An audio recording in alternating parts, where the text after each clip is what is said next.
제가 꿈꾸는 경기는 서울에서 밀려서 오는 경기도가 아니라 서울을 품는 경기도, 서울 사람들이 이사 오고 싶은 경기도를 만드는 꿈입니다. 노무현과 이재명이 꿈꾸었던 세상을 만들기 위해서 경기지사에 출마한 안민석 의원입니다.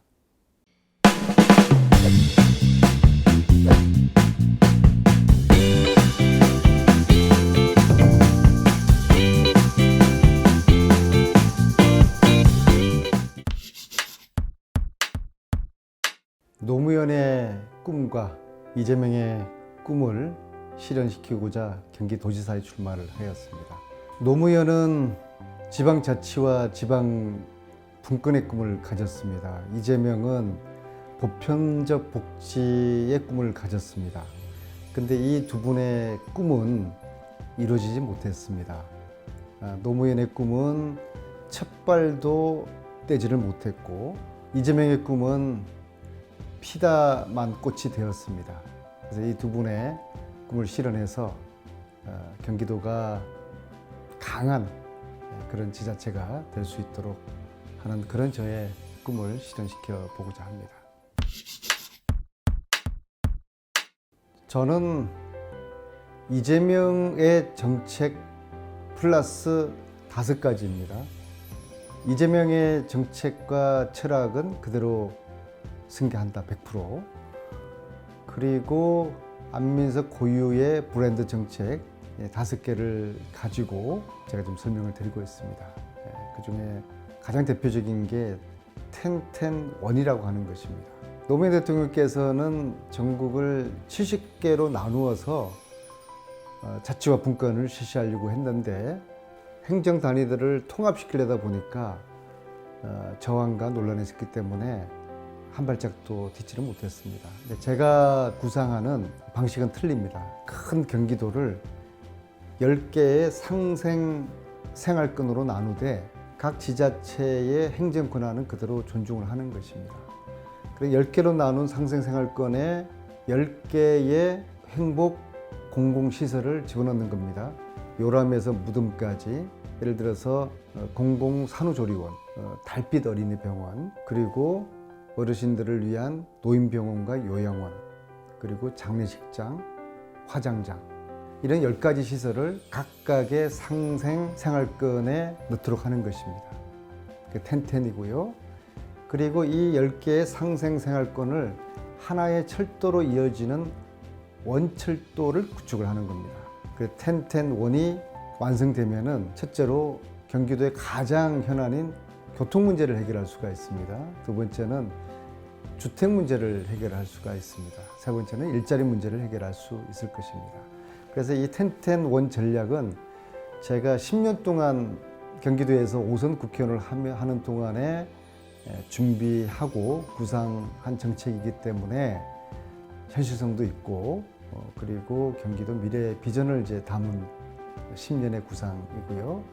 이 구상이 현실화되면은 서울에서 이사 오고 싶은 경기, 그 꿈이 이루어질 것입니다.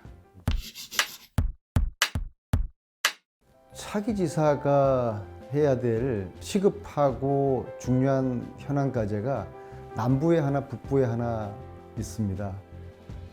남부는 수원 비행장을 이전을 하는 것입니다. 이게 한 10년 가까운 동안 지역의 갈등으로 지속되어 왔는데요.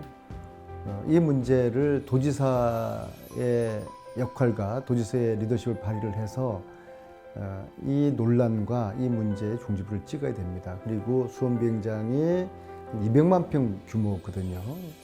이전한 그 부지 위에 반도체 공장을 포함한 첨단 산업 단지를 200만 평 조성하게 되면은 경기 남부뿐만 아니라 경기도 전체의 먹고 살 문제, 또 일자리 문제에 크게 기여를 하게 되지 않겠습니까? 그런데 이제 이 문제가 지역 간의 갈등과 리더십의 부재로 해결하지 못했는데, 이 문제를 해결을 하겠습니다. 두 번째는 경기 북도 분도 문제입니다.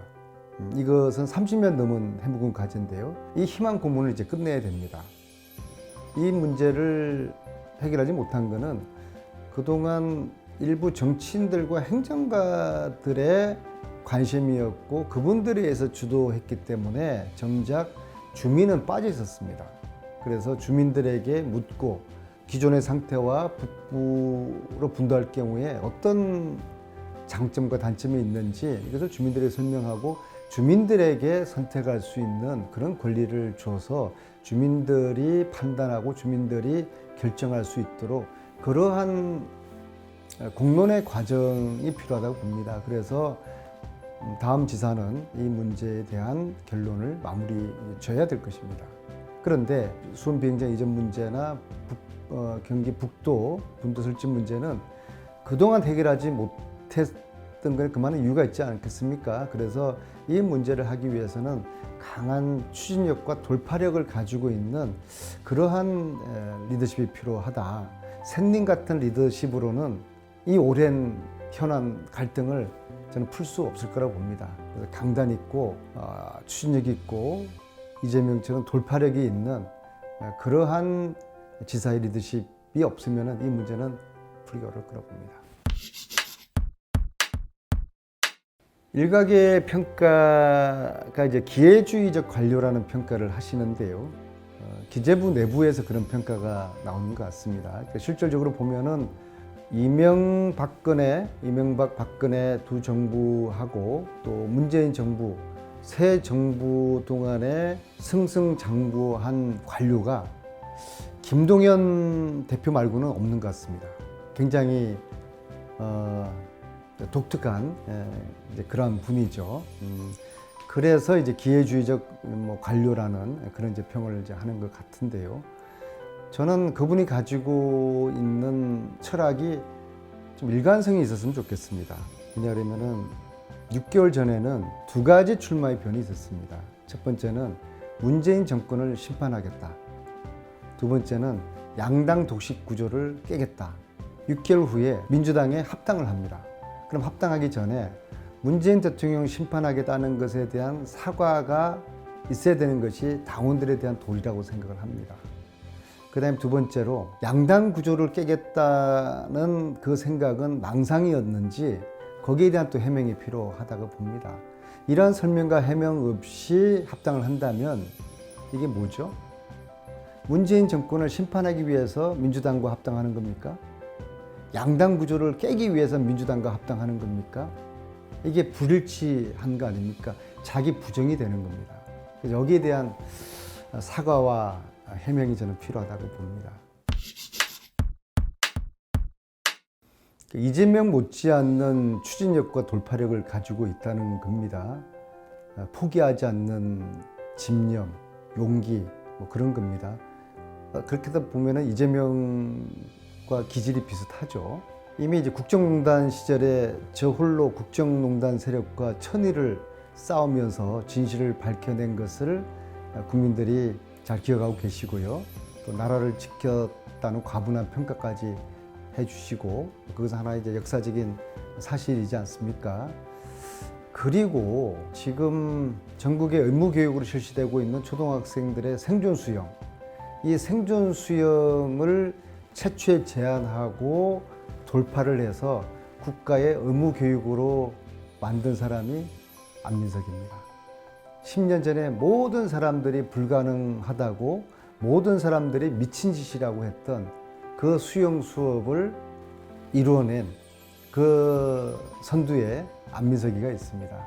그것은 생존 수영의 정책의 문제를 넘어서 한 정치인의 어떤 집념, 추진력, 돌파력이 오롯이 보여지는 그러한 사례라고 볼 수가 있고요. 그리고 지금은 많은 사람들의 기억 속에 잊혀졌지만은 무상급식이 지금 현재 유치원부터 고등학교까지 이루어지기까지 12, 13년 전에 굉장히 많은 반대와 저항이 있었습니다. 이것 때문에 오세훈 시장이 사퇴를 할 만큼의 국가적인 큰 이슈였지 않습니까? 무상급식을 돌파해 나가는 그 최전방에 무상급식의 전도사 한 정치인이 있었는데 안민석이었습니다. 제가 18대 국회 교육위원회 소속이었는데 제가 4년을 간사를 했습니다. 굉장히 이례적이었죠. 그래서 저는 교육위에 남아서 이 무상급식을 현실화시키는 이 일을 내가 반드시 해내고 말겠다. 그런 저의 신념으로 4년 동안에 무상급식 전도사 역할을 하는 그러한 추진력과 돌파력을 알만한 사람들은 다 기억을 하고 있고요. 그래서 무상급식을 돌파를 해냈던 추진력, 또 생존 수영을 돌파해냈던 추진력, 그러한 추진력은 이재명의 계곡 정비라든지 또 많은 사람들이 반대했고 국회나 청와대에서도 반대했던 경기도민 100% 재난지원금 그런 추진력, 그런 이재명의 추진력 돌파력 못지않는 추진력과 돌파력을 안민석도 가지고 있다. 지금 이 어려운 시대에 샘님 같은 리더십으로는 그냥 안정적인 기존의 것 유지하기도 쉽지 않을 것입니다. 지금은 이재명 같은 추진력과 돌파력 있는 그러한 리더가 필요한 순간이고 도민들은 그러한 리더를 지금 찾고 있다고 생각합니다. 제가 꿈꾸는 경기는 서울에서 밀려서 오는 경기도가 아니라 서울을 품는 경기도, 서울 사람들이 이사 오고 싶은 경기도를 만드는 꿈입니다. 교통이 좋고 주거 환경이 좋고 일자리가 많은, 그래서 서울을 품는 경기도를 만드는 안민석의 꿈이라고 말씀드리겠습니다.